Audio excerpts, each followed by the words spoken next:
Chapitre 175. Le lépreux guéri au pied de la montagne. La générosité du scribe Jean. Le 30 mai 1945. Au milieu des fleurs innombrables qui parfument le sol et égayent la vue, se dresse l'horrible spectre d'un lépreux, rongé par la maladie et couvert de plaies qui exhalent une odeur fétide. Épouvantés, les gens hurlent et font demi-tour en direction des premières pentes de la montagne. Certains prennent même des pierres pour les lancer à l'imprudent. Mais Jésus se retourne les bras ouverts en criant « Paix, restez là où vous êtes et n'ayez pas peur. Posez les pierres, ayez pitié de ce pauvre frère. Lui aussi il est fils de Dieu. » Subjugués par l'autorité du Maître, les gens obéissent. Ils s'avancent à travers les hautes herbes fleuries jusqu'à quelques pas du lépreux, qui à son tour s'est approché quand il a compris que Jésus le protégeait. Arrivé près de Jésus, il se prosterne et la prairie l'accueille et le submerge comme une eau fraîche et parfumée. Les fleurs qui ondoient semblent étendre un voile sur les misères qu'elles cachent. Seule, la voix plaintive qui en sort rappelle qu'il y a là un pauvre être. « Seigneur, si tu veux, tu peux me purifier, et aussi pitié de moi. » Jésus répond « Lève ton visage et regarde-moi. » L'homme doit savoir regarder le ciel quand il y croit. Or toi tu crois puisque tu l'implores. Les herbes bougent et se rouvrent.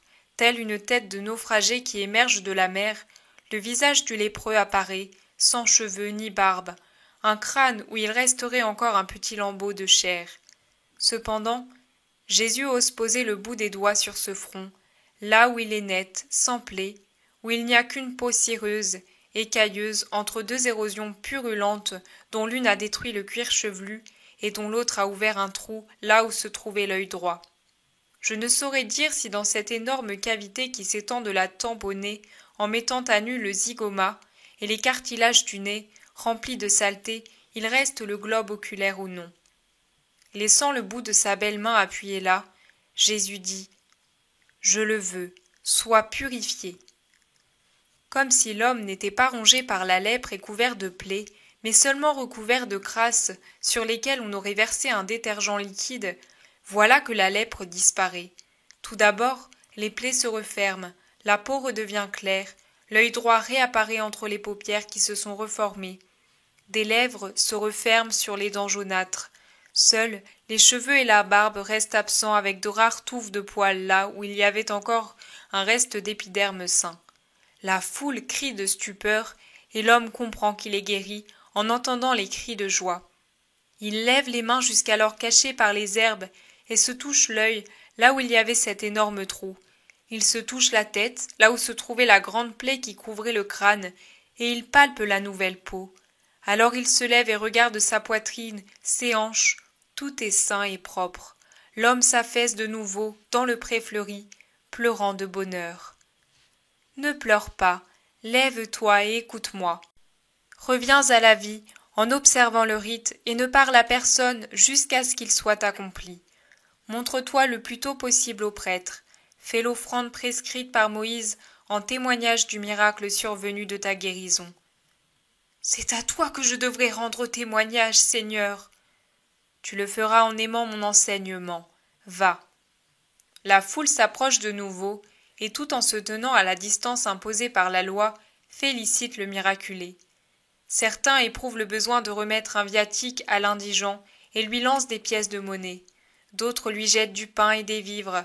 À la vue de l'habit du lépreux qui n'est qu'une loque qui le couvre mal, un spectateur retire son manteau, en fait un paquet et l'envoie au pauvre homme qui peut ainsi se couvrir d'une manière décente. Comme la charité est contagieuse quand on est en groupe, un autre encore ne résiste pas au désir de lui fournir des sandales. Il enlève les siennes et les lui jette. « Mais, et toi ?» lui demande Jésus qui le voit faire. « Oh, j'habite tout près d'ici, je peux marcher pieds nus. Lui a une longue route à faire. » Que Dieu te bénisse, toi et tous ceux qui ont rendu service à ce frère. Homme, tu prieras pour eux. Oui, oui, pour eux et pour toi, pour que le monde ait foi en toi. Adieu, va en paix. L'homme s'éloigne de quelques mètres, puis il se retourne et crie. « Est-ce que je peux dire au prêtre que c'est toi qui m'as guéri ?» Non, il ne faut pas. Dis-lui seulement, le Seigneur a eu pitié de moi. C'est la pure vérité, rien d'autre.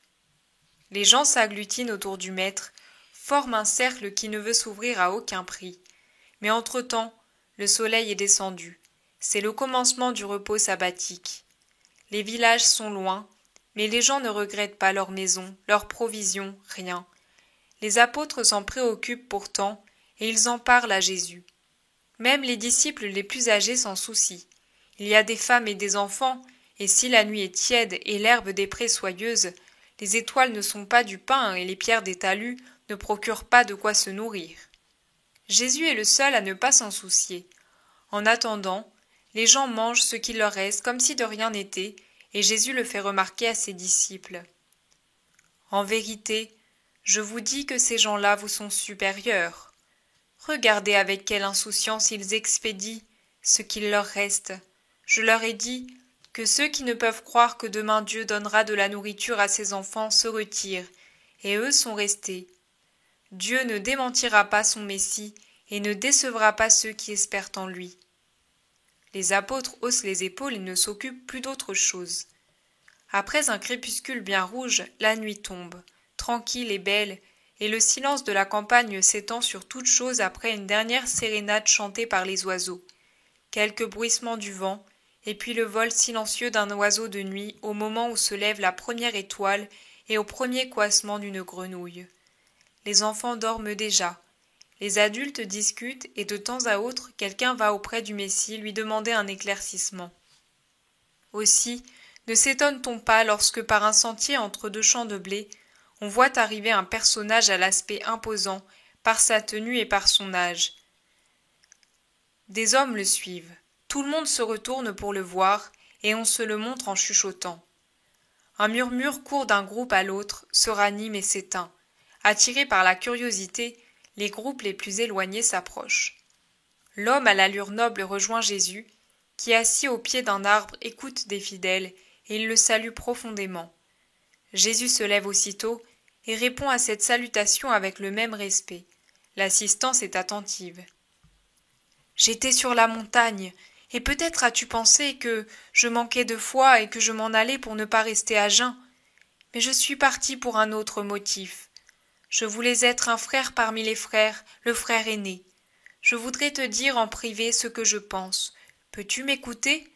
Je ne te suis pas hostile, bien que je sois un scribe. Allons un peu plus loin. Ils partent à l'écart au milieu des champs de blé. Je voulais pourvoir à la nourriture des pèlerins, et je suis descendu pour ordonner de faire du pain pour toute cette foule. Tu vois que je suis dans l'espace légal car ces champs m'appartiennent, et d'ici au sommet, c'est un chemin qu'on peut faire pendant le sabbat. Je serai venu demain avec mes serviteurs, mais j'ai appris que tu te trouves ici avec la foule. Je te prie de me permettre de pourvoir à leur nourriture pendant le sabbat. Il me déplairait sinon d'avoir renoncé à t'écouter pour rien. Ce n'est jamais pour rien, car le Père t'aurait par ses lumières donné une compensation. Mais je te remercie, et je ne vais pas te décevoir. Je te fais seulement observer que la foule est nombreuse. J'ai fait chauffer tous les fours, même ceux qui servent à sécher les denrées, et j'arriverai à avoir du pain pour tout le monde. Ce n'est pas pour cela. Je voulais parler de la quantité de pain. Oh, cela ne me dérange pas. L'an dernier, j'ai eu beaucoup de grains. Cette année, tu vois les épis ? Laisse-moi faire. Ce sera la meilleure garantie pour ma récolte. Et puis, maître, tu m'as apporté un tel pain aujourd'hui. Toi, oui, tu es le pain de l'âme. Qu'il en soit alors comme tu le veux. Viens que nous le disions aux pèlerins. Non, c'est toi qui l'as dit. Et tu es scribe ? Oui, je le suis. Que le Seigneur t'amène là où ton cœur le mérite. Je comprends ce que tu ne dis pas. Tu veux dire à la vérité, car il y a en nous beaucoup d'erreurs et beaucoup de malveillance. Qui es-tu ? Un enfant de Dieu. Prie le Père pour moi. Adieu. Que la paix soit avec toi. Jésus revient à pas lents vers ses disciples, pendant que l'homme repart avec ses serviteurs. Qui était-ce ? Que voulait-il ? T'a-t-il dit quelque chose de désagréable ? A-t-il des malades ? Jésus est assailli de questions.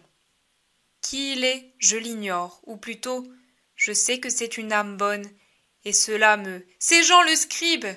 crie une voix dans la foule. Eh bien, je le sais maintenant que tu le dis. Il voulait simplement être le serviteur de Dieu auprès de ses enfants. Priez pour lui, car demain, nous mangerons tous grâce à sa bonté.